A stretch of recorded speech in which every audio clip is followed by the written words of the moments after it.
법원 평화의 윤정수 변호사입니다. 오늘은 마약범죄 수사 방법에 관해서 간단히 설명드리도록 하겠습니다.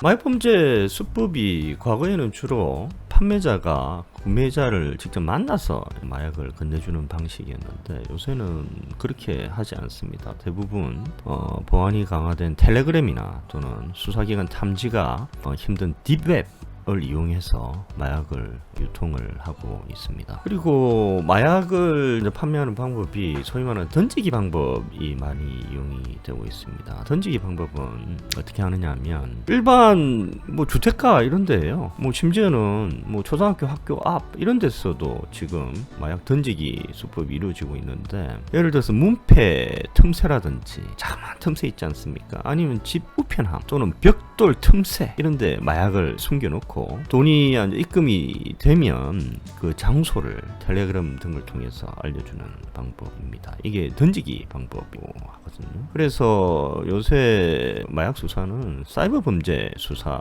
방식이 많이 이용이 되고 있습니다. 마약 범죄 수사 방법은 크게 투약사범 수사, 그리고 판매사범 수사, 그리고 밀수사범 수사, 이렇게 세 가지로 나뉜다고 볼 수 있습니다. 투약사범 수사는 제보 또는 정보를 통해서 피의자로부터 소변, 모발을 임의 제출을 받거나 아니면 압수수색 영장을 발부받아서 피의자의 신체, 피의자 집, 자동차 등에 대해서 압수수색을 통해서 증거를 확보하는 방식으로 이루어집니다. 여러분, 마약 투약하면 그 증거가 어디 남을까요? 몸에 남죠, 그죠?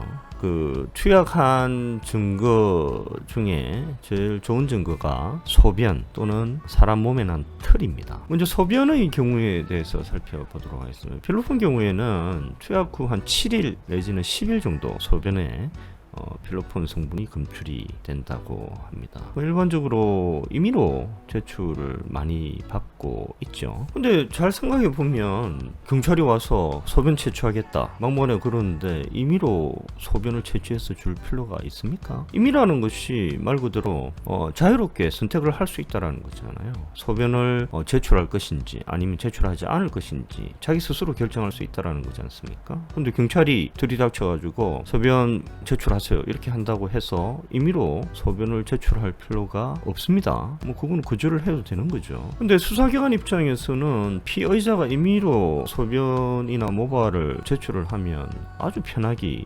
때문에 회의나 또는 협박을 하는 경우가 많습니다. 그렇다 하더라도 굳이 소변 내지는 모발을 임의로 제출을 할 필요가 없습니다. 이렇게 소변의 제출을 거부를 하면 수사기관 입장에서는 압수수색 영장 또는 감정 허가장을 법원으로부터 발부를 받아야 합니다. 그런데 법원이 아무런 근거 없이 수사기관이 압수영장 달라고 한다고 법원이 내주지 않거든요. 그렇게 내주면 안 되겠죠. 그럼 피의자 인권은 어떻게 됩니까? 저번에 제가 말씀드렸다시피 소변을 강제로 채취하는 거는 엄청나게 아파요. 아무런 근거 없이 법원이 영장을 발부할 수는 없지 않겠습니까? 그래서 피의자가 마약을 투약했다는 합리적인 의심이 들 정도의 어떤 근거, 그런 근거가 있을 경우에만 압수영장 또는 감정 허가장이 발부된다고 볼 수 있습니다. 예를 들면 소문에 가면 피의자가 마약을 투약했다고 하더이다. 이 정도는 압수영장이 발부가 안 되겠죠.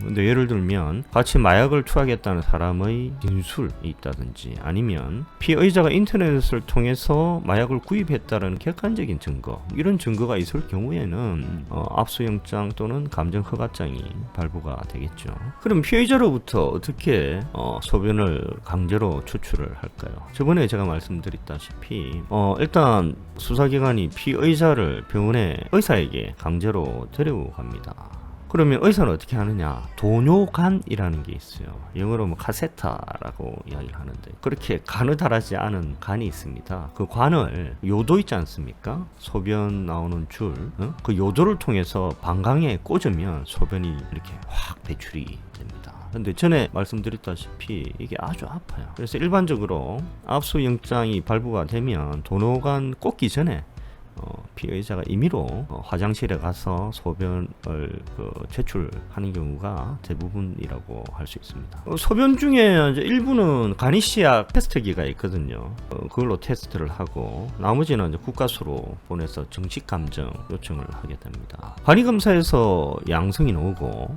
국가수 감정 결과 음성이 나오면 음성으로 판정이 됩니다. 즉 마약을 투약했다라는 그런 증거가 없게 되는 것이죠. 그런데 국가수 감정 결과가 일주일 이상 걸리거든요. 그래서 먼저 간이시약 검사 결과로 구속을 시켜놓고 국가수 감정 결과를 기다려서 석방 여부를 결정을 하게 됩니다. 국가수 감정 결과 음성으로 오면 투약만으로 구속을 시켰다고 그러면 그 사람은 석방을 시켜야 되겠죠. 근데 국가수 감정 결과가 양성으로 오면 계속 구속된 상태에서 수사를 할 수 있게 되는 것입니다. 다음으로 모발에 대해서 살펴보도록 하겠습니다. 마약을 많이 투약을 하면 모발에도 마약 성분이 검출이 되거든요. 근데 일반적으로 소변 같은 경우에는 한 번 투약을 하더라도 소변에서 검출이 됩니다. 그런데 모발이나 다른 음모나 이런 털 같은 경우에는 여러 번 투약을 해야지 모발 등에서 마약 성분이 검출이 됩니다. 그래서 실무적으로 모발,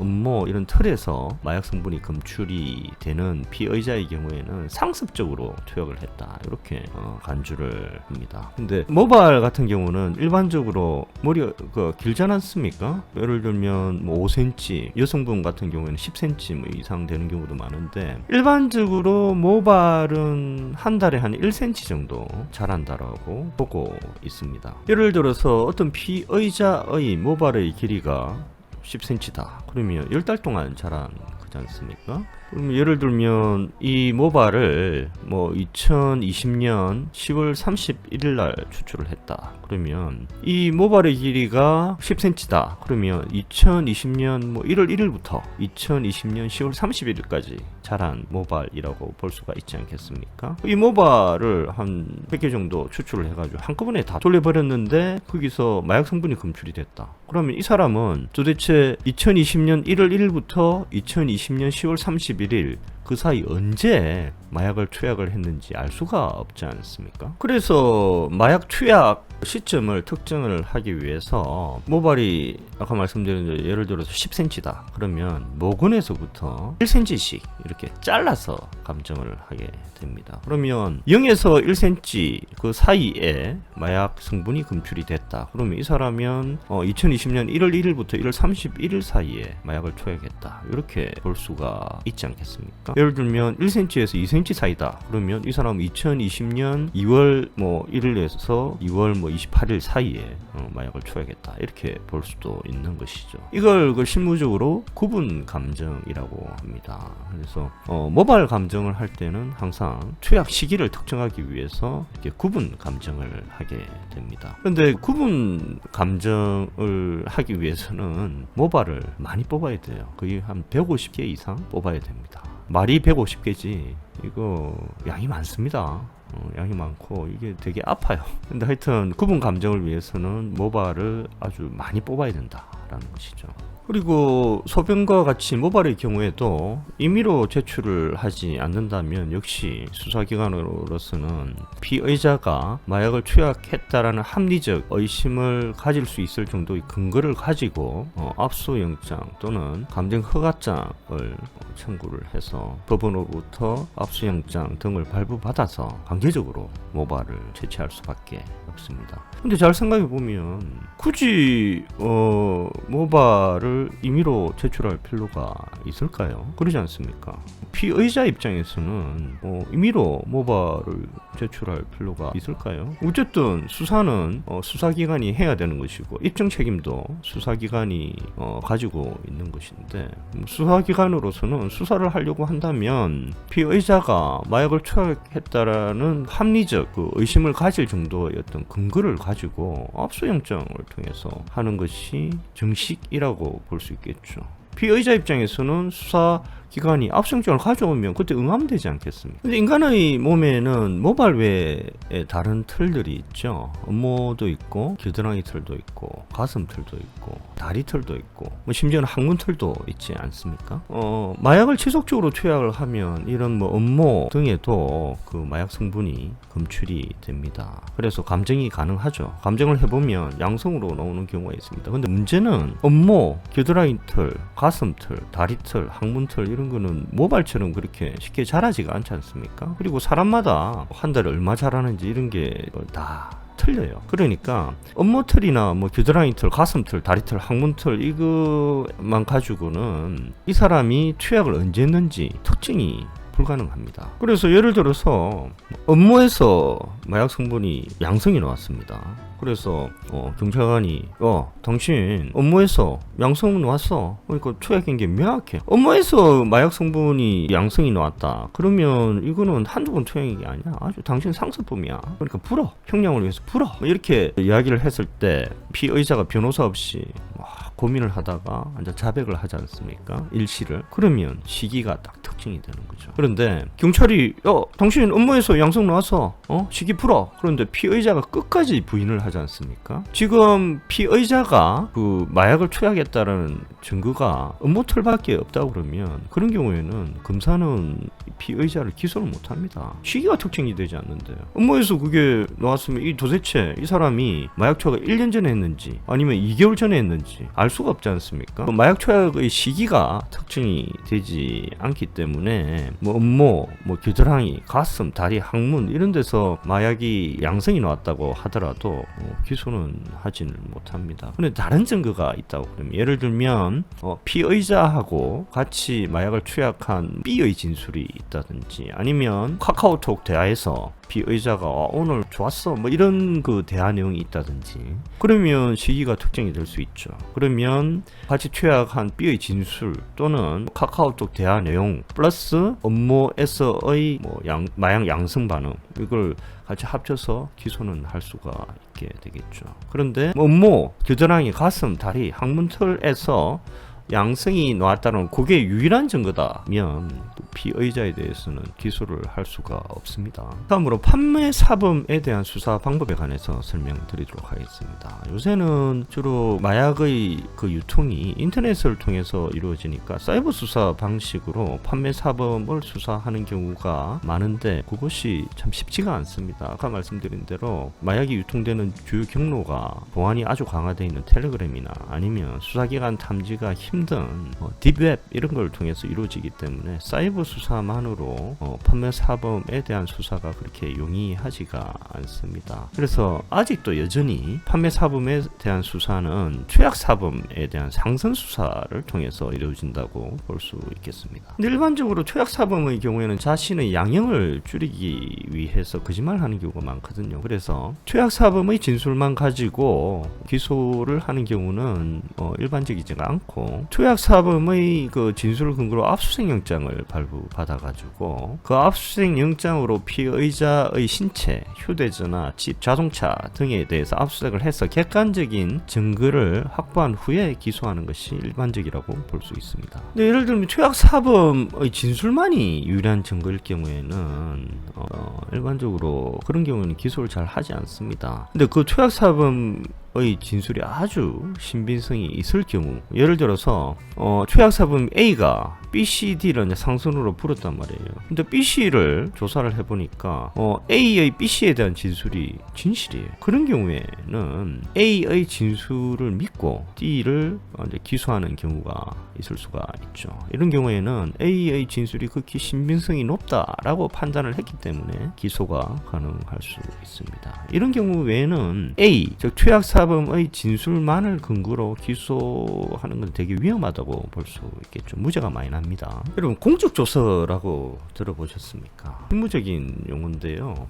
공적조서는 수사협조자를 좀 투약사범이나 아니면 판매자 뭐 이런 사람이 자기 상선을 불어서 수사에 그 협조를 하고 상선을 분 그 진술 자체가 진실이어서 결국은 수사의 그 성과가 있을 경우에 수사기관이 이제 공적 조서를 작성을 해서 법원에 제출을 하게 됩니다. 그럼 법원은 관례적으로 그 공적 조서를 근거로 해서 뭐 지금 재판받고 있는 뭐 투약사범이나 내지는 수사 협조자의 그 양형을 감형해주는 그런 제도가 있는데, 이게 일반적으로 이야기하는 공적 조서 제도라고 이야기를 합니다. 그 양형 기준표를 보면 중요한 수사 협조, 뭐 일반 수사 협조 뭐 이런 식으로 해서 그 당의 피고인이 수사 협조를 했을 경우에는 감형을 해주는 그런 기준이 양형 기준표에도 있습니다. 공적 조서에는 뭐가 적히느냐? 공적 조서에는 수사 협조자가 어떻게 수사를 협조했는지 간단하게 기재를 하고, 수사 협조를 통해서 뭐 구속한 사람의 구속영장 또는 공소장 이걸 첨부를 해서 법원에 제출을 하게 되는 것입니다. 제가 저번에 말씀드린 바와 같이 마약 투약 사범은 정신이 아주 약해 있습니다. 그리고 더 이상 마약을 할 수 없는 교도소에서 그 장기간 수용되는 것에서 아주 급내하죠. 그래서 수사 협조를 하는 경우가 많습니다. 그런데 이 공적 조서 제도가 그 부작용이 아주 크죠. 예를 들면 이 공적 조서를 바라고 몰래 다른 사람 술에 마약을 탄다든지 해서 공적 조서 리스트를 미리 만들어서 자기가 체포될 때를 미리 대비하는 그런 사람들도 있습니다. 또는 뭐 엉터리 상선을 불어서 억울한 사람이 뭐 구속되게 하는 그런 경우도 있습니다. 이건 아주 큰 부작용이라고 할 수 있겠죠. 근데 이 공적 조서 제도는 이런 부작용에도 불구하고 그 나라의 마약 범죄를 줄이는데 아주 큰 기여를 하고 있습니다. 그래서 이런 부작용을 줄이면 되죠. 부작용을 줄이기 위해서는 수사기관의 어떤 역량이 되게 중요하죠. 뭐 직관적으로 이거는 거짓말하고 있다, 내지는 아주 그 철저한 수사를 통해서 투약자의 그 상선 제보가 진실인지 여부를 엄밀히 구정하는 그런 수사기관의 능력 내지는 노력, 이런 것이 아주 중요하다고 볼 수 있습니다. 근데 그 마약 사범 중에서는 검사의 머리 꼭대기에서 노는 사람들이 있습니다. 실제로 있었던 일인데요. 투약 사범 A가 검사에 이렇게 제보를 합니다. K 호텔 501호실에서 B로부터 주사기에 들어있는 필로폰 1g을 교부받았다, 이렇게 제보를 하는 거죠. 그러니까 A는 이것 때문에 공적 조서까지 작성을 받아서 형이 감형이 됩니다. 그래서 A의 이 진술에 따라서 B가 이제 구속이 되는 거죠. 그런데 알고 보니까 이 K 호텔은 4층밖에 없어요. 501호가 없어요. A는 의도적으로 이렇게 501호라고 아주 명시적으로 이야기를 하는 겁니다.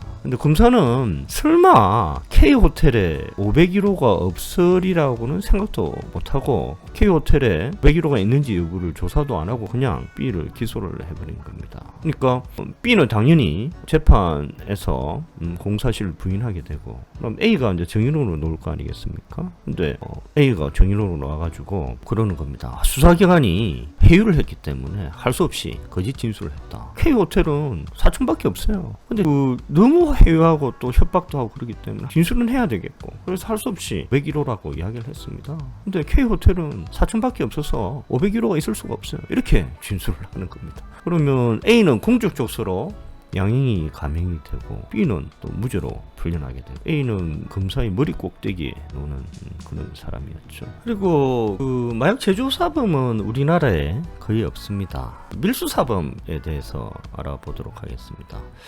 밀수사범 뭐 최근 캄보디아에서 체포된 마약왕 뭐 H 뭐 그런 경우를 보니까 인터넷에 무료 관광 뭐 이런 식으로 광고를 해가지고 주부, 학생, 뭐 정신 지체인 이런 사람을 모집을 해서 이런 사람들에게 실제로 캄보디아 무료 관광을 시켜줍니다. 그리고 무료 관광 다 하고 한국으로 돌아올 때 속옷 등에 이제 마약을 숨기게 하거나 보석 등으로 위장해서 한국으로 밀수를 하게 하는 거죠. 근데 이 주부, 학생, 정신지체인 이런 분들에 대한 형량이 얼마인지 압니까? 이런 사람들이 마약류 밀수자가 되는 겁니다. 마약류 관리법에 의하면 이런 밀수자들은 징역 5년 이상 또는 무기징역형에 처하도록 되어 있습니다. 아주 심각한 범죄라고 할 수 있죠. 그리고 제가 그와 관련돼서 드리고 싶은 말씀은 뭐 외국에 여행 갔다가 한국 돌아올 때 할머니나 뭐 임산부나 이런 사람이 접근을 해서 짐이 많아서 그러는데 요거 한 개만 좀 들어주세요.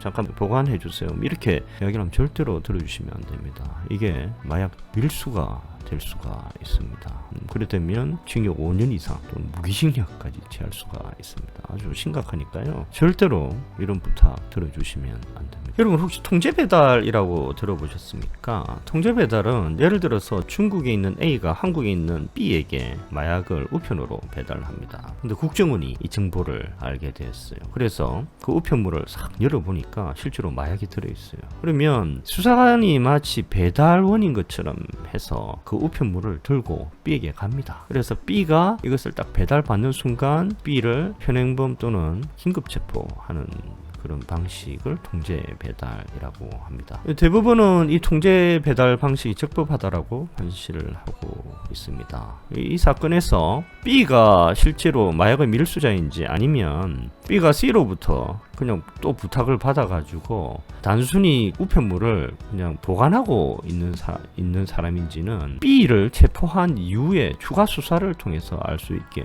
되겠죠. 이 경우 B가 단순 우편물 보관자라고 한다면 C에게 다시 통제 배달을 하든지 아니면 B의 협조를 얻어서 B로 하여금 C에게 우편물을 배달하게 하고 C가 이를 수령하는 순간 C를 뭐 긴급 체포를 하든지 현행범 체포를 하든지 뭐 이런 식으로 수사가 계속 진행되게 되겠습니다. 제가 순천지청에 그 마조검사로 있을 때 중국에 있는 A가 한국 순천에 있는 B에게 마약을 우편으로 붙인다는 정보를 입수를 해서 B에게 통제 배달을 한 적이 있었습니다. 근데 B가 눈치를 채고 우편물 수령을 거절을 해버렸어요. 그래서 결국은 B를 그 마약 밀수자로 기소는 하지는 못하고 B의 신체 그리고 주거지에 대해서 압수수색을 통해서 B가 마약을 투약하고 있다라는 것을 밝혀내서 결국 B를 단순 투약자로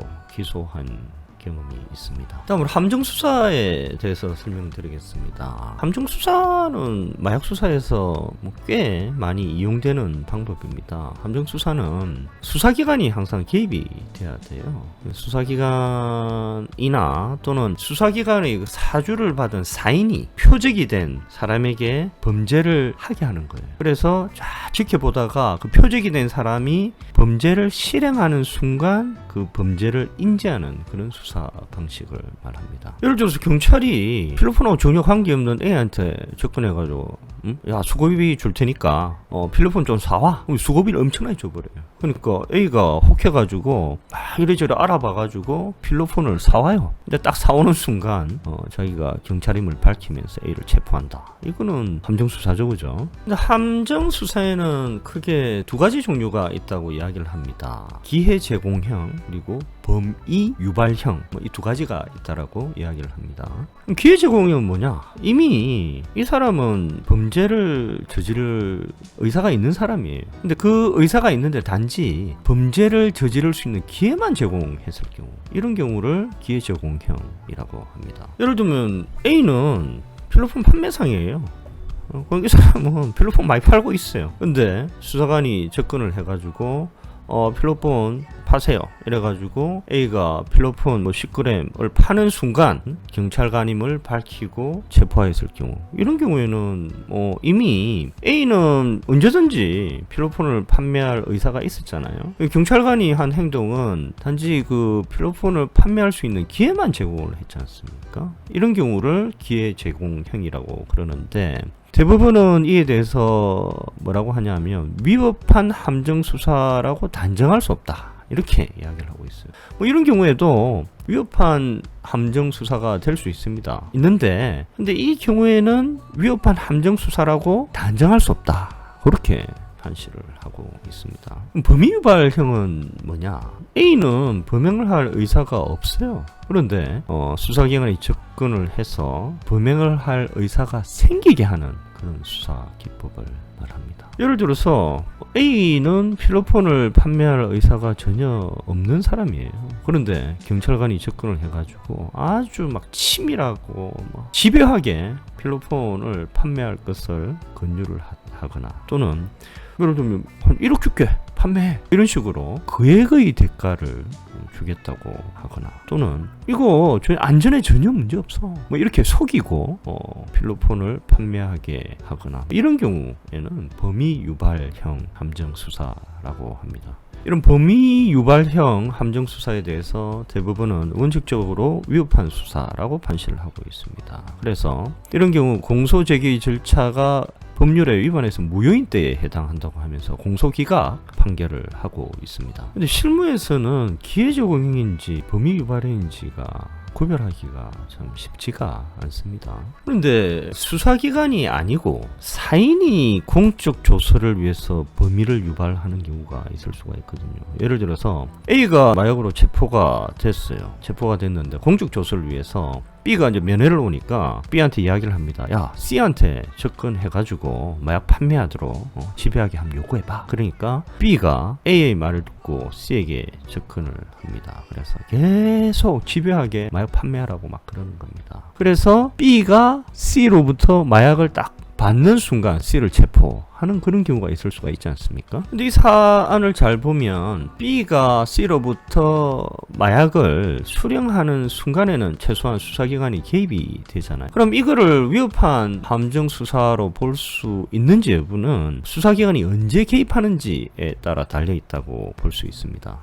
예를 들어서 B가 C에게 접근을 해서 마약을 판매할 것을 집요하게 설득하는 그 순간부터 이미 수사기관이 이제 B하고 협력을 하든지 해서 개입이 돼 있을 경우에는 범위 유발형 함정 수사라고 볼 수가 있습니다. 그런데 체포 직전에 B가 경찰에 제보해서 경찰이 그때서야 개입한 경우에는 범위 유발형 함정 수사가 아니죠. 이런 경우에는 그 수사는 적법하다라고 볼 수 있습니다. 강력사건 수사가 일반적으로 위험을 내포하고 있는데 마약사범 수사는 그 중에 특히 좀 위험하다고 볼 수 있습니다. 마약사범 체포할 때는 대부분 마약사범들이 마약에 취해 있는 경우가 많거든요. 그러니까 한마디로 아주 민감해 있거나 그 정신이 비정상적인 경우가 많습니다. 그래서 주변 흉기로 수사관을 찌르는 경우도 있고요. 아니면 스스로 자해하는 경우도 있고 고층에서 뛰어내리는 경우도 있습니다. 그래서 마약 수사는 되게 위험하죠. 그리고 판매상 같은 경우에는 도주를 하죠. 뭐 도주는 뛰어서 한다기보다는 주로 차로 도주를 많이 하지 않습니까? 그러면 판매상을 체포하기 위해서는 차를 가로막아야 되는데 그러면 차끼리 충돌이 일어나게 되겠죠. 이걸 실무상 차치기라고 합니다. 판매상 근거할 때는 차치기가 아주 많이 일어납니다. 저 같은 경우 순천에 있을 때 투약자를 통해서 필로폰 50g 판매자 체포할 때도 그 차치기로 잡았거든요. 우리 수사관분들이 아주 목숨 내놓고 그 사람을 잡았던 경험이 있습니다. 우리나라 같은 경우에는 마약범죄 수사기관이 검찰, 경찰, 세관, 출입국 관리소 이렇게 나뉘어져 있어요. 이렇게 나뉘어져 있으니까 시너지 효과가 별로 없죠. 통합을 하면 시너지 효과가 있을 수가 있거든요. 예를 들면 미국 그 마약 단속국 DEA라고 하잖아요. 이 DEA 같은 경우에는 그 속에 그 모든 수사기관이 통합돼서 시너지 효과를 발휘해서 마약 범죄 수사에 아주 그 효과를 단단히 보고 있다. 그렇게 이야기할 수 있겠습니다. 미국 마약 단속국 경우 2019년에 직원 수가 1169명이라고 그러고요. 그 중에 4,924명이 특별요원이고 800명이 정보 분석관이라고 그럽니다. 한 해 예산이 3조 6천억 원이라고 그러거든요. 여기에 비하면 아직도 우리나라는 마약 범죄 역량이 많이 뒤떨어지고 있고 아까 말씀드린 대로 마약 수사 조직이 검찰, 경찰, 세관, 출입국 관리소 이렇게 나뉘어져 있어서 마약 범죄 수사에 있어서 좀 효율성이 떨어지고 있습니다. 그래서 미국 마약 단속국처럼 마약 수사 기구를 통합할 필요가 있다. 그렇게 말씀을 드립니다. 자, 오늘 이 정도로 하겠습니다. 다음 해는 마약 범죄에 대한 재판 절차에 관해서 설명드리도록 하겠습니다. 감사합니다.